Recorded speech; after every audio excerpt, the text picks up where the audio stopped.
সুপ্রিয় বন্ধুরা, আসসালামু আলাইকুম। আশা করি আল্লাহর অশেষ রহমতে সকলেই খুব ভালো আছেন। আজকে আমি আপনাদের শোনাবো হযরত সুলাইমান আলাইহিস সালামের যুদ্ধযাত্রা সম্পর্কে। বেগম বিলকিস যে সমস্ত রাষ্ট্রদ্রোহী জিনদের জীবন ভিক্ষা দিয়ে নিলেন, তাদের সর্দারের নাম ছিল সমুনহুন। সামুনহুন ছিল বিরাট শক্তিশালী এক দৈত্য। পৃথিবীর বহু অজানা জায়গায় সে গমনাগমন করেছে, বহু অজ্ঞাত দৃশ্য সে অবলোকন করেছে, বহু যুদ্ধ বিগ্রহে সে অংশ নিয়েছে। তার যেমন ছিল শারীরিক শক্তি, তেমনি ছিল বিচক্ষণতা। সে যখন মুসলমান হয়ে গেল, তখন তার দ্বারা ইসলামের বড় বড় কল্যাণ সাধিত হতে লাগলো। এটা দেখে বেগম বিলকিস শাহী দরবারে একটি মর্যাদাপূর্ণ পদে তাকে বহাল করার জন্য শাহানশাহর নিকট আবেদন জানালেন। শাহানশাহ বেগমের আবদার রক্ষা করে সামুনহুনকে এক মর্যাদাপূর্ণ পদে বহাল করলেন। সামুনহুন শাহী দরবারে এক উচ্চ পদমর্যাদা লাভ করে যেমন খুশি হলো, তেমনি আন্তরিকতার সাথে দায়িত্ব পালনে ব্রতী হলো। একদিন হযরত সুলাইমান আলাইহিস সালাম সামুনহুনকে ডেকে জিজ্ঞেস করলেন, সামুনহুন, তুমি পৃথিবীর সর্বত্র ঘুরে বেরিয়েছ। আচ্ছা বলো, তোমার চোখে সবচাইতে অধিক আশ্চর্যজনক কি দেখেছ? সামুনহুন বলল, শাহানশাহ, পৃথিবীতে অনেক আজব দৃশ্য আমি অবলোকন করেছি। তন্মধ্যে একটি দৃশ্য আমাকে সর্বদা চিন্তামগ্ন করে রাখছে। সেটা হলো, পশ্চিম সাগরের মাঝে এক বিশাল দ্বীপ দেখেছি। দ্বীপের মাঝে একটি বিরাট নগরী রয়েছে। এই নগরীর চারপাশে 100 গজ উঁচু প্রাচীর রয়েছে। এই প্রাচীরের পাশে কিছু দূর পর অসংখ্য সেনা ছাউনি রয়েছে। তাতে সশস্ত্র সৈন্যরা সদা সতর্ক পাহারারত আছে। তবে আমি অত্যন্ত সতর্কতার সাথে সেই দ্বীপে গিয়ে উপস্থিত হই। অতঃপর কয়েকদিন যাবৎ চেষ্টা করে অতি গোপনে প্রাচীর পার হয়ে শহরে ঢুকে পড়ি। মনোরম শহরটি দেখে আমার খুব ভালো লাগলো।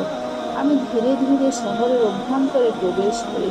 শহরের মাঝখানে গিয়ে দেখি অসংখ্য সৈন্য বেষ্টিত এক সুরম্য রাজপুরী। সেখানেও আমাকে অনেক কৌশল করে রাজপুরীতে ঢোকার সুযোগ করে নিতে হলো। রাজপুরীর সৌন্দর্য দেখে আমি অবাক হয়ে যাই এবং কতগুলো আজব বস্তু দেখতে পাই।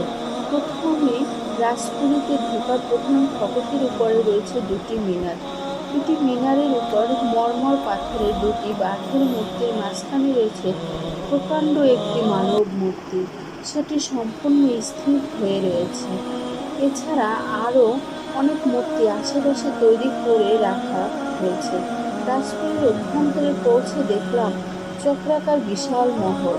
মহলে কয়েক হাজার বিশাল বিশাল কক্ষ, প্রতি কক্ষে কয়েক হাজার সুন্দরী মহিলা।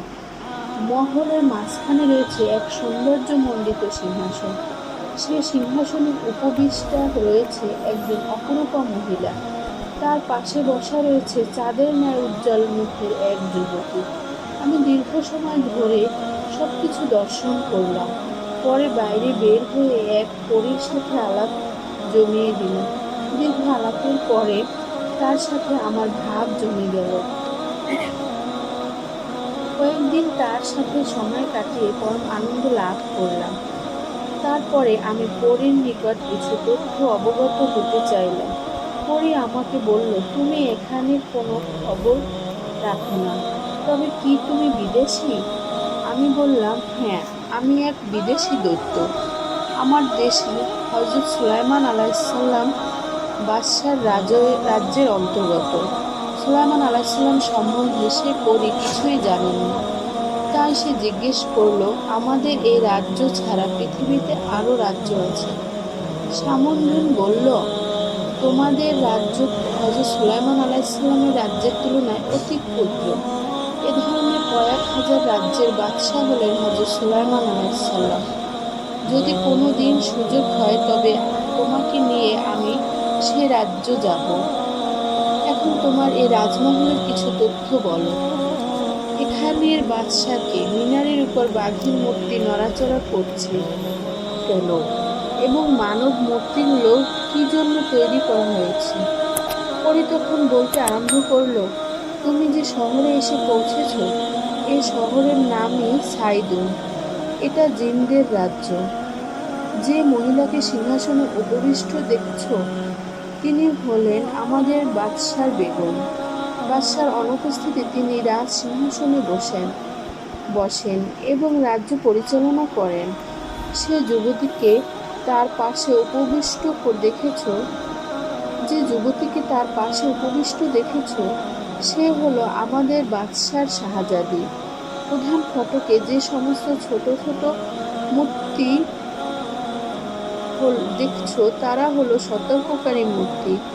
যদি কোনো দুশমন আমাদের রাজ্য আক্রমণ করার জন্য এগিয়ে আসে, তাহলে মূর্তিগুলো বিভিন্ন রকম আওয়াজ করে বিপদ সংকেত দেয়। যদি কোনো জিন বা পরী দেশ থেকে পালিয়ে যাওয়ার চেষ্টা করে, তাহলে মূর্তিদের কোনটা আওয়াজ করে সংকেত প্রদান করে। আবার রাজ্যের মধ্যে কেউ যদি খুন খারাপি অথবা অত্যাচার অনাচার করে, তাহলে আর মূর্তিগুলো নতুন ধরনের আওয়াজ দিতে তা জানিয়ে দেয়। তখন নিরাপত্তা বাহিনী সে অপরাধ দমনে এগিয়ে আসে। এভাবে বিভিন্ন সমস্যার আগাম খবর পরিবেশনের জন্য মূর্তিগুলো স্থাপন করা হয়েছে। বর্তমান ফটকে মিনারের উপর যে দুটি বাঘের প্রকৃতি রয়েছে, তারা হলো বিচারক। বাদশার নিকট যে সমস্ত জটিল বিচার আসে, তা তিনি বাঘের নিকট পাঠিয়ে দেন। বাঘ অপরাধী ও মিথ্যাবাদীকে ছিঁড়ে খেয়ে ফেলে এবং নিরপরাধ ও সত্যবাদীকে মুক্তি দিয়ে দেয়। সম্মুখে যে একটি বড় মানব মূর্তি রয়েছে, সে আমাদের ইবাদতের সময় সংকেত প্রদান করে আজান দেয়। আমরা তার আজান শুনে বাদশাকে পূজা করার জন্য তার নিকট গমন করি। আমাদের রাজ্যের এ সমস্ত ব্যবস্থাদি থাকার কারণে এখানে তেমন কোনো অপরাধ সংঘটিত হয় না। বাদশার কোনো দায়িত্ব পালন নিয়ে মাথা ঘামাতে হয় না। এজন্য তিনি বেগমের উপর রাজকার্য ফেলে রেখে নিজে বিভিন্ন স্থানে ঘুরে বেড়ান। বাদশার নিকট সারা বছর কোনো বিচার বা মামলা আসে না। প্রজাবৃন্দ যথেষ্ট আরামে দিন কাটান। সম্প্রীতি ও বন্ধুত্ব আমাদের দেশের প্রধান বৈশিষ্ট্য। সামুদ্রিক এ পর্যন্ত বলে শাহনশাহর নিকট আরজ করল, হুজুর, এই ঘটনাটাই আমার নিকট আশ্চর্যজনক বলে মনে হয়েছে। কারণ আপনার অজ্ঞাত এ ধরনের একটি রাজ্যের অস্তিত্ব এখন পর্যন্ত পৃথিবীতে বর্তমান থাকা খুবই আশ্চর্যজনক ব্যাপার। হযরত সুলাইমান আলাইহিসসালাম সামুদ্রিকের ইচ্ছা শুনে বললেন, তুমি আমাকে এই ঘটনা শুনিয়ে জিহাদের দায়িত্ব চাপিয়ে দিলে। মানুষ পূজা ও জিন পূজার খবর জানার পরে নবী হিসাবে আর মুহূর্তকালে বসে থাকা সম্ভব নয়। এ মন্তব্যের পরে নিজ লস্করদের মধ্য থেকে একদল দৈত্য, একদল পরী ও একদল মানুষ সম্মুখে যুদ্ধে যাত্রার প্রস্তুতি নিতে আদেশ দিলেন। এছাড়া কয়েক হাজার সেবক সেবিকাকে তার সাথে যাত্রা করার আদেশ দিলেন। সর্বশেষে কয়েক শত সিংহ, বাঘ ও সর্পকে তার সিংহাসনের নিচে এসে কাতার বন্দী হতে বললেন। অতি অল্প সময়ের মধ্যে সকল প্রস্তুতি সম্পন্ন করে সকল সৈন্য, সেবক ও হিংস্র প্রাণীদেরকে সিংহাসনে আরোহণের আদেশ দিলেন। সামন্তকে সম্মুখে বসিয়ে বাতাসকে সিংহাসনে নিয়ে রওনা করার হুকুম দিলেন। বাতাস শাহনশাহর হুকুমের সঙ্গে সঙ্গে সিংহাসন নিয়ে রওনা করল। বিদ্যুৎ বেগে সে পথ অতিক্রম করতে আরম্ভ করল। কয়েক হাজার মাইল দূরত্বের পথ সে অল্প সময়ের মধ্যে অতিক্রম করে সাইদুন নগরের প্রাচীরের নিকট এসে দাঁড়াল। ওদিকে হযরত সুলাইমান আলাইহিসসালাম এর আগমনের খবর মূর্তিরা বিভিন্ন সংকেত দিয়ে জিন বাদশাকে জানিয়ে দিলেন। এমনকি মহা বিপদ সংকেত হিসাবে যুদ্ধ নাকরা নিজে নিজে বেজে উঠল। তখন জিন বাদশার সৈন্যরা বুঝে নিল তাদের সম্মুখে এক মহাবিপদ এসে উপস্থিত হয়েছে। রাজার নির্দেশে তারা অতি সত্বর যুদ্ধ প্রস্তুতি নিয়ে প্রাচীরের নিকট এসে দেখল আকাশে ভাসমান এক বিশাল রাজ্য। লক্ষ লক্ষ যোদ্ধা ও সৈন্য দ্বারা সে ভাসমান রাজ্যটি পরিপূর্ণ। এছাড়া সিংহ, ব্যাঘ্র ও সর্পের ছিন্নভিন্ন কাতার।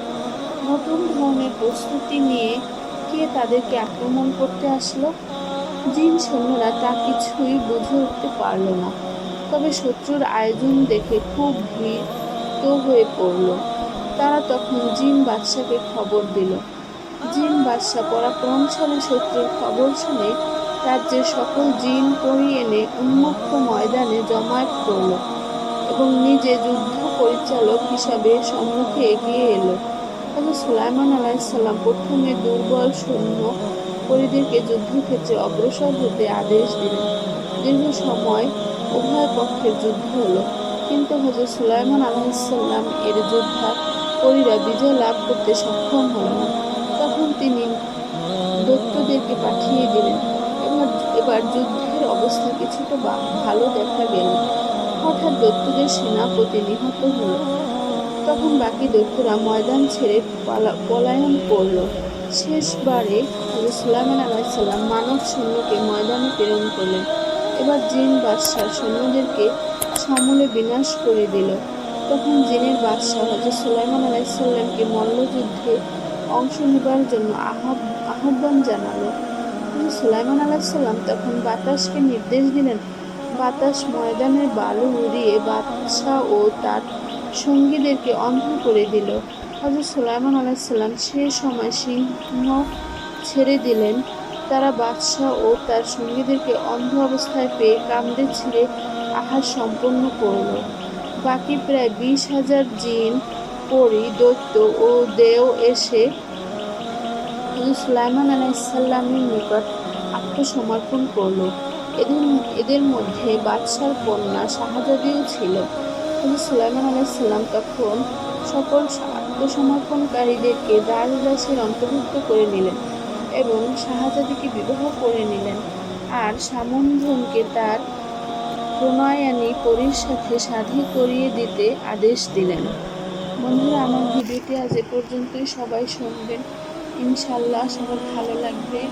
মা বোনরা শতভাগে নামাজ পড়বেন, নতুবা আপনাদের নামাজ কবুল হবে না। সবাই ভালো থাকবেন, সাবধানে থাকবেন, নিরাপদে থাকবেন। আসসালামু আলাইকুম।